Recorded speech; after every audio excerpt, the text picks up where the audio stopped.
There were many causes for the War of 1812.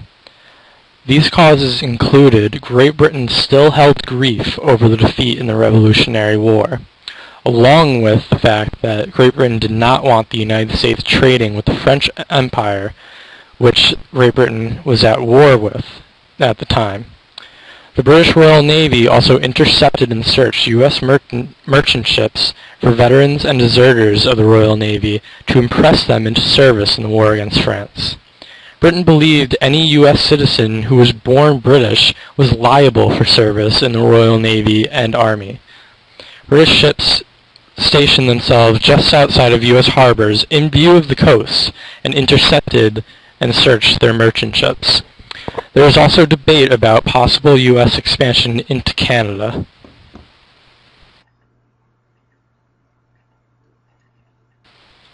The U.S. declared war on Great Britain on June 18, 1812. Most of the British Army and Navy at the time were caught fighting against Napoleon in Europe. The U.S. believed, according to Thomas Jefferson, that simply marching into Canada would capture it and bring the British to negotiations. This led to a failed invasion of Canada with a small regular army force and militia. The British established a blockade of U.S. harbors, capturing ships and men, forcing them into service or placing them in prisoner ships. The British secured early victories in the north due to poor communication between U.S. forces that a declaration of war had been made. British forces captured Fort Mackinac after firing one cannon shot at the unknowing Americans, who surrendered, and then they continued on to Fort Detroit and Fort Dearborn, and captured those forts with very little or no resistance at all. A significant battle between the USS Constitution and the HMS Guerriere gave Constitution its nickname of Old Ironsides, after no shot from Guerriere penetrated its hull. There were many sea battles against the British that the U.S. claimed early victories with that were very important for the course of the war. The British would land 25 miles from Washington, D.C. in 1814.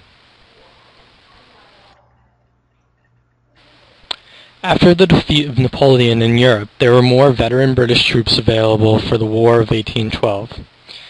The British forces that had landed 25 miles from Washington, D.C. met U.S. militia and American regulars at Bladensburg, Maryland, which was just a day's march from the capital. The veterans of the Napoleonic Wars routed the Americans and continued on towards Washington. President James Madison and government officials fled the capital, which was later burned, including the White House. Ironically, a hurricane and a tornado struck Washington that night and caused more damage to the British than the Americans had.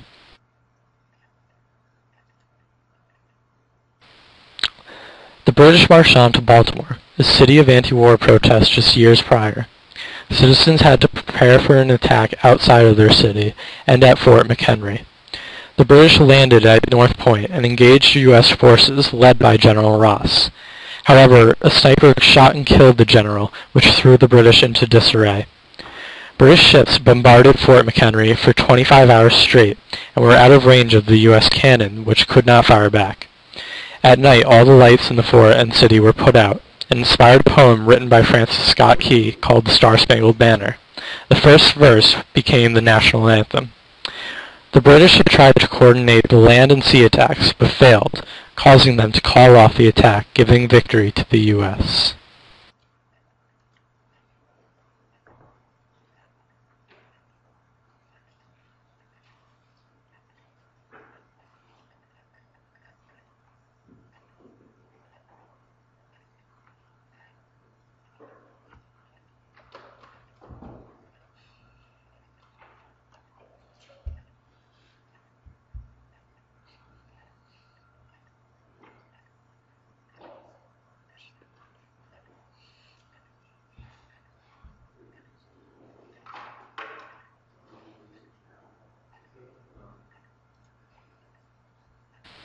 The war included many Native American tribes that were allied with the British and fought for them.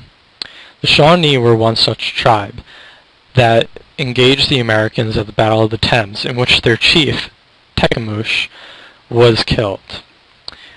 General Andrew Jackson led a force of militia and native allies against the Creeks in the south in 1814.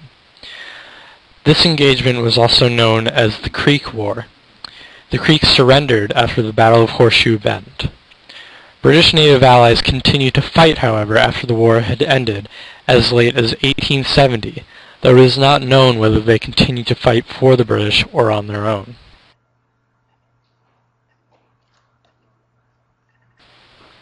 The Battle of New Orleans is regarded as one of the greatest American victories in military history.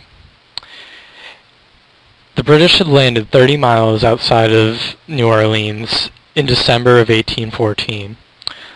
A small reconnaissance force under General Keane moved to about 9 miles from the city, and they could have taken the city without a fight because it was undefended at the time. In the evening, however, General Andrew Jackson had heard about the British landing and led a surprise counterattack against the British. They were repelled, but caused General Keane to become more cautious. The main British force arrived on New Year's Day. The British made a few probing attacks against the U.S. defenses over the next few days to gain an insight as to what their strength was. The Second Battle of New Orleans occurred just days after the peace treaty had been signed. However, due to how long it took communication to cross the Atlantic, the battle raged on. On January 8, 1815, the British were led by Major General Edward Parkenham against the U.S. Early blunders made by British forces, such as failing to bring scaling ladders, caused delays and important maneuvers in the British attack. American defenses stood strong against the British attack. Another blunder by the British was halting their attack to return fire, giving the Americans more time to fire accurately on the British. Several British generals, including Parkenham and Gibbs, were killed, and General Keane was wounded, causing a disarray in British forces. This forced a British retreat and a U.S. victory in the largest battle of the war.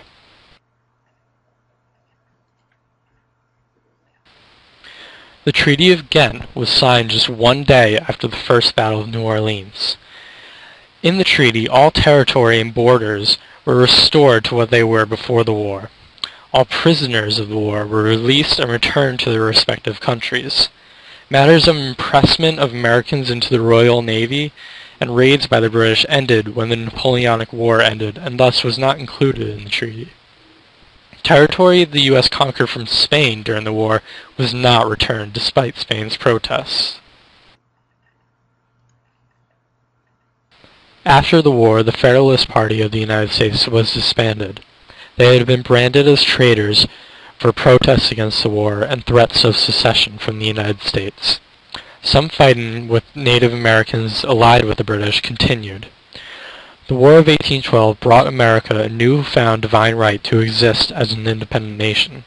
The war brought America to the forefront of the world stage and gave a new identity to a young nation. The Star-Spangled Banner gave a new voice to the country that is still heard today.